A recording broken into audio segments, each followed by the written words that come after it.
नमस्कार, स्वागत है आपका डीडी न्यूज पर। मैं रेशमा आपके साथ। आइए नजर डाल लेते हैं इस वक्त के हेडलाइंस पर। बजट के बाद तीसरे वेबिनार से प्रधानमंत्री नरेंद्र मोदी का संबोधन। कृषि और ग्रामीण कायाकल्प पर आधारित वेबिनार में पीएम ने कहा, रसायन मुक्त खेती पर देना होगा बल। गृह मंत्री अमित शाह का ओडिशा दौरा। कटक में आयोजित सीआईएसएफ के 57वें स्थापना दिवस समारोह में हुए शामिल। मिडिल ईस्ट के हालात पर रक्षा मंत्री राजनाथ सिंह ने जताई चिंता। कहा, क्षेत्र में गड़बड़ी का सीधा असर होगा वैश्विक अर्थव्यवस्था और व्यापार पर। अमेरिका, इजरायल और ईरान संघर्ष का 7वां दिन। ट्रंप ने कहा, अपना नेता चुनने से पहले अमेरिका की भी राय ईरान ली। और भारत टी20 विश्व कप के फाइनल में पहुंचा। सेमीफाइनल में भारत ने इंग्लैंड को 7 रन से दी शिकस्त। रविवार को फाइनल में न्यूजीलैंड से होगा मुकाबला। और अब समाचार विस्तार से। बजट के बाद तीसरे वेबिनार का आयोजन हुआ। ये वेबिनार कृषि और ग्रामीण कायाकल्प पर आधारित रहा। वेबिनार में किसान, मत्स्य और पशुपालक, कृषि स्टार्टअप और कृषि सहकारी से जुड़े लोग शामिल हुए। प्रधानमंत्री ने इसमें शिरकत की। उन्होंने कृषि उत्पादों के विविधीकरण और निर्यात योग्य हाई वैल्यू प्रोडक्ट उत्पाद करने की बात कही। हमारे पास डाइवर्स क्लाइमेट है, हमें इसका पूरा फायदा उठाना है। एग्रो क्लाइमेटिक जोन, उस विषय में हम बहुत समृद्ध हैं। इस साल का बजट इन सब बातों के लिए अनगिनत नए अवसर देने वाला बजट है। प्रोडक्टिविटी बढ़ाने की दिशा तय करता है और एक्सपोर्ट स्ट्रेंथ को बढ़ावा देता है। बजट में हमने हाई वैल्यू एग्रीकल्चर पर फोकस किया है। नारियल, काजू, कोको, चंदन, ऐसे उत्पादों के रीजनल स्पेसिफिक प्रमोशन की बात कही है। केरल के किसानों को अतिरिक्त लाभ हो, तमिलनाडु के किसानों को अतिरिक्त लाभ हो, इसलिए इस बार कोकोनट पर एक विशेष बल दिया गया है, जिसका फायदा आने वाले दिनों में हमारे इन किसानों को मिलेगा। और ओडिशा के मुंडाली में सीआईएसएफ के 97वें स्थापना दिवस समारोह में केंद्रीय मंत्री अमित शाह संबोधन कर रहे हैं।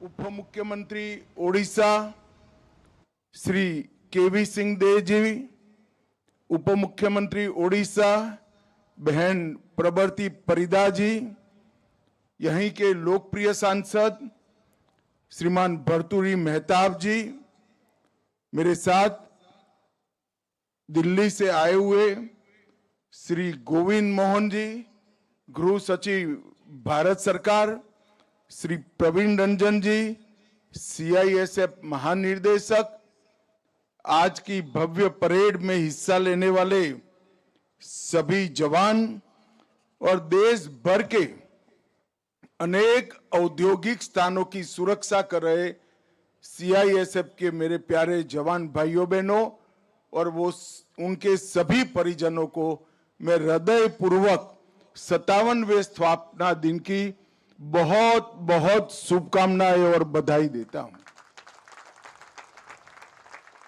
आज 56 बस पारित कर सीआईएसएफ इस मकाम पर जब पहुंची है तो 57 का आंकड़ा ये सिर्फ आंकड़ा नहीं है।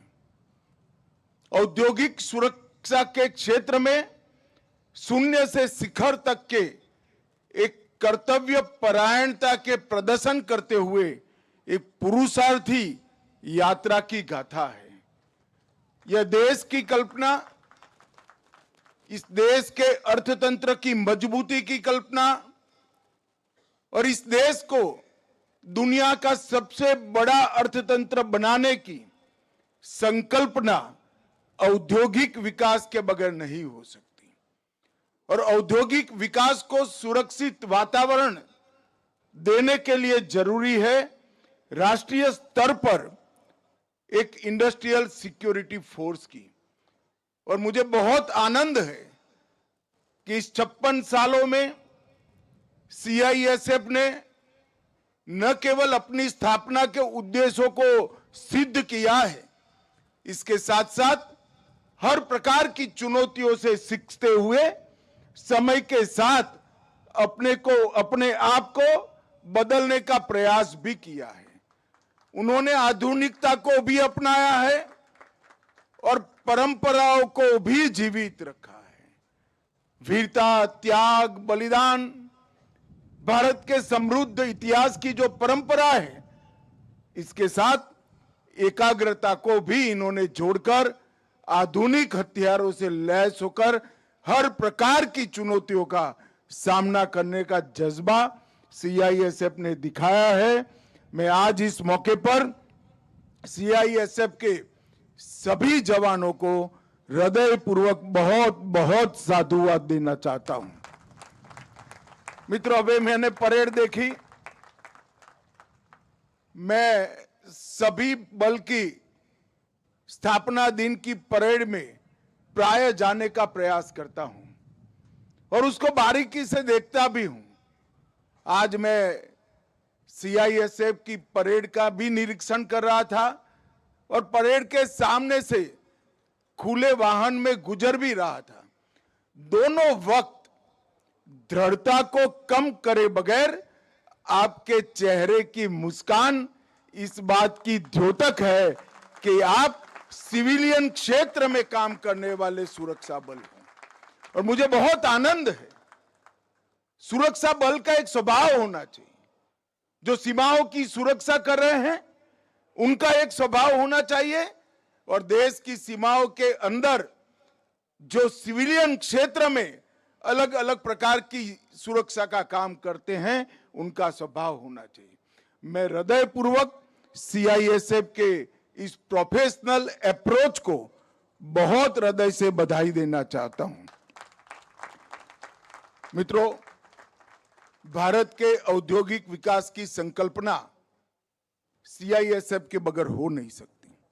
चाहे हवाई अड्डे हो, चाहे बंदरगाह हो, चाहे हमारे वाइटल इंस्टॉलेशंस हो, चाहे बड़ी औद्योगिक इकाइयां हो, सीआईएसएफ हमेशा राष्ट्र की ढाल बनकर मजबूती से खड़ी है। और अभी अभी इसीलिए भारत सरकार के गृह मंत्रालय ने एक निर्णय किया है कि सारी बंदरगाहों की सुरक्षा भी सीआईएसएफ को सौंपकर हम इस मामले में भी सुनिश्चित होना चाहते हैं। प्रधानमंत्री जी ने दो महत्वपूर्ण संकल्प देश की जनता के सामने रखे हैं। 2047 तक पूर्ण विकसित राष्ट्र बनना, समाज जीवन के हर क्षेत्र में पूरे संसार में नंबर 1 पर पहुंचना और 2027 तक तीसरी सबसे बड़ी अर्थव्यवस्था बनना। और इसके लिए सीआईएसएफ एक उद्दीपक की भूमिका निभा रही है, एक कैटेलिस्ट की भूमिका निभा रही है। आज यहां मेरे लिए और विशेष आनंद का विषय है कि मैं अहमदाबाद से आता हूं। हमारे यहां भी कई सालों से महाप्रभु विराजमान होते हैं।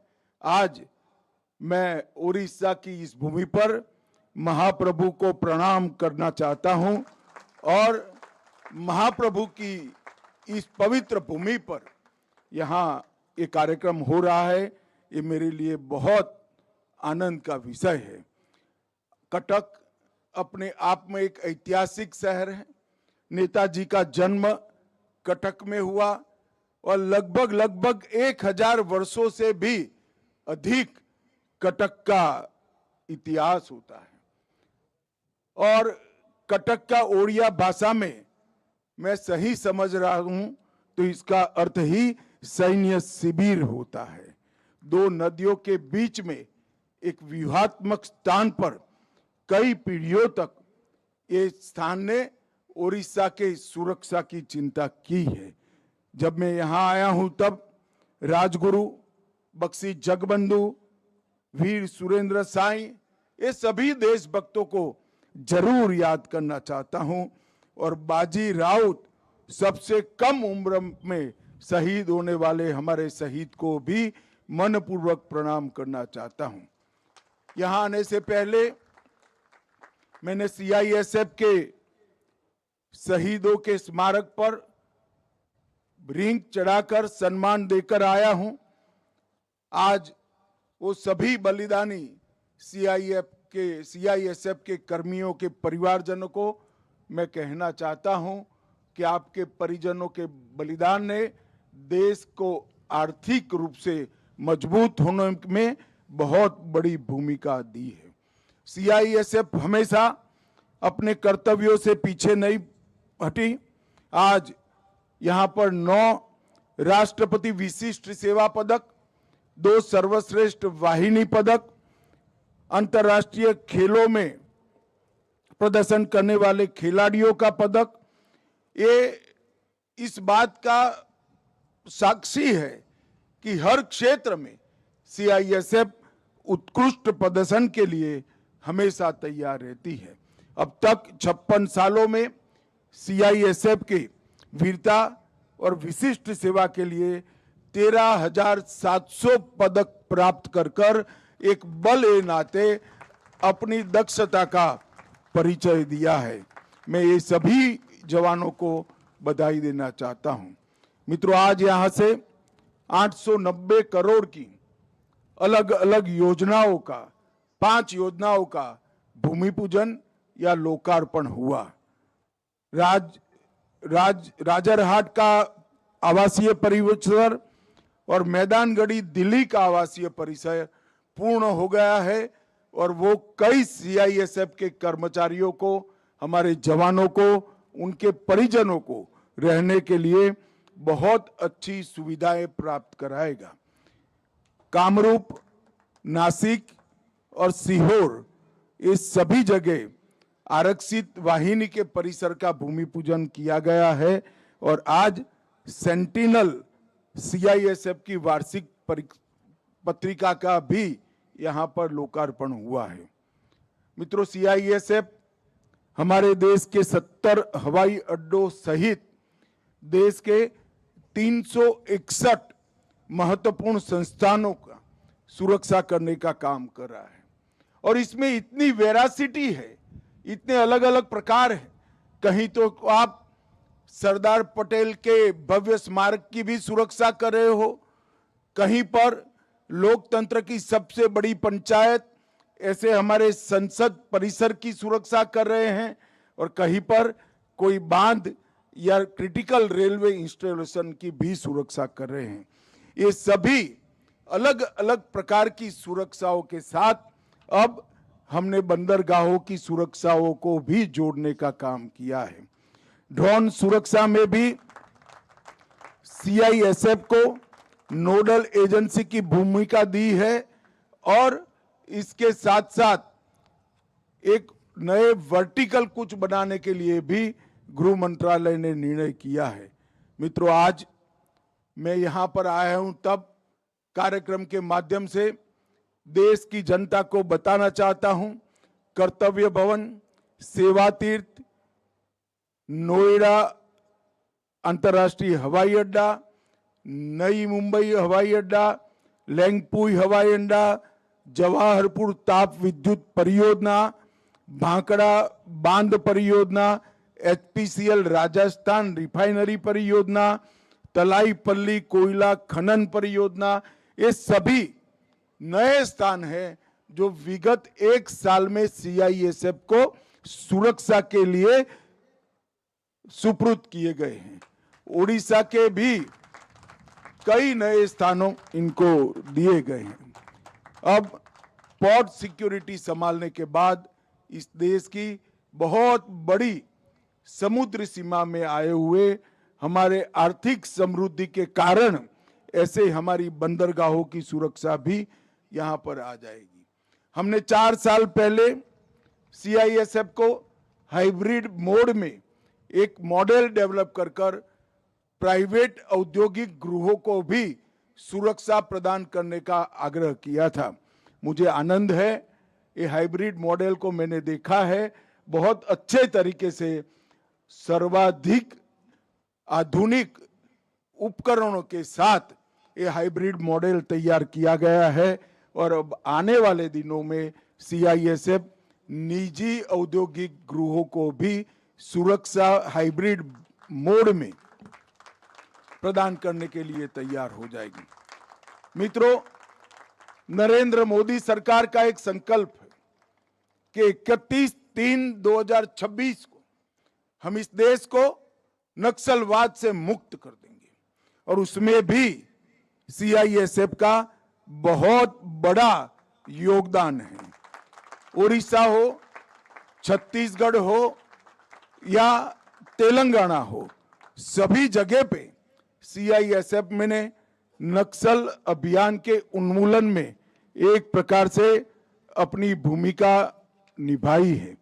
मित्रों, आज मैं फिर से इस मंच का उपयोग करते हुए देश के सभी नागरिकों को आश्वस्त करना चाहता हूं, 31/3/2026 को यह देश नक्सलवाद से मुक्त हो जाएगा और तिरुपति से पशुपति तक का रेड कॉरिडोर का स्वप्न देखने वाले लोगों को पूर्ण रूप से परास्त कर हमारे सुरक्षा बल अपना प्रभुत्व स्थापित कर लेंगे।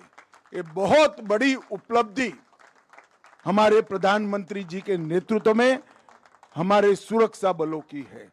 ये अभियान में कई प्रकार के कठिन अभियानों को अंजाम दिया गया, सुरक्षा बलों के सिर पर डाला गया, मगर हमेशा मुस्कान के साथ जो भी ऑर्डर मिला, जो व्यूहरचना बनाई गई, इसका पालन करते हुए नक्सल उन्मूलन के लिए ढेर सारे प्रयास किए गए और आज हम कगार पर है कि ये देश नक्सलवाद से मुक्त हो जाएगा।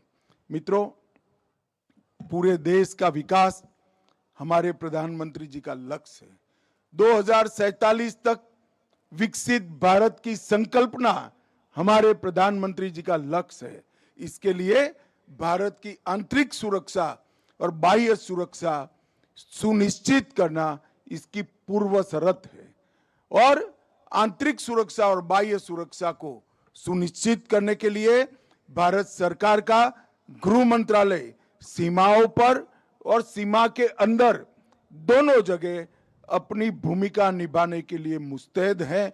मैं आज विश्वास के साथ इस देश के सभी नागरिकों को आश्वस्त कर सकता हूं, जहां तक इंडस्ट्रियल इंस्टॉलेशन का सवाल है, महत्वपूर्ण संस्थानों का सवाल है, इसकी सुरक्षा सीआईएसएफ को दी गई है। इसलिए इसकी हम लोगों को कोई चिंता करने की जरूरत नहीं है।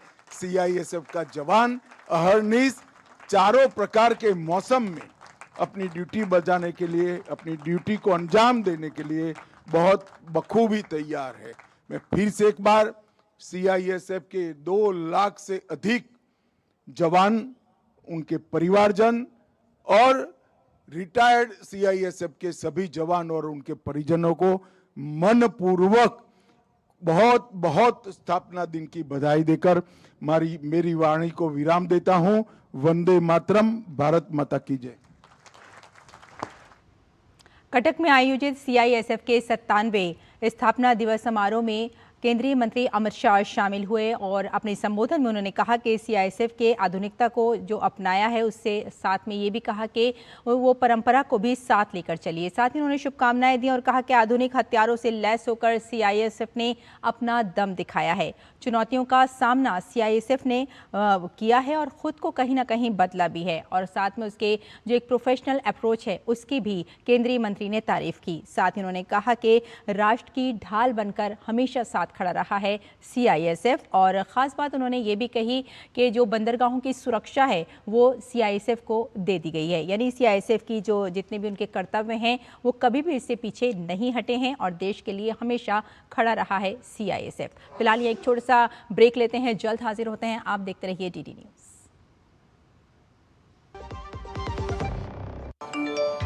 कम ब्याज पे लोन चाहिए, वो भी ऐप से। वाह, फंसा। अनजान ऐप से बचें। RBI कहता है जानकार बनिए, सतर्क रहिए। मेरा नाम आकांक्षा है। मैं दिल्ली यूनिवर्सिटी से साइकोलॉजी की पढ़ाई कर रही हूँ। मेरा शुरू से ये ड्रीम था कि मैं अपनी पढ़ाई के साथ साथ और कोर्सेज कर सकूँ जिससे मेरी स्किल्स डेवलप हो, जैसे कि music course, computer course, language course. मैंने अपने पेरेंट्स को इस बारे में काफ़ी बार बोला, बट मैं ये नहीं चाहती थी कि उनके ऊपर इस चीज़ का बर्डन बने। लेकिन अब जब मेरे लाडली के पैसे आ रहे हैं तो फिर उनको भी इस बात का जान के बहुत खुशी हुई कि हमारी बच्ची अपने कोर्सेज के लिए खुद पे कर पाएगी।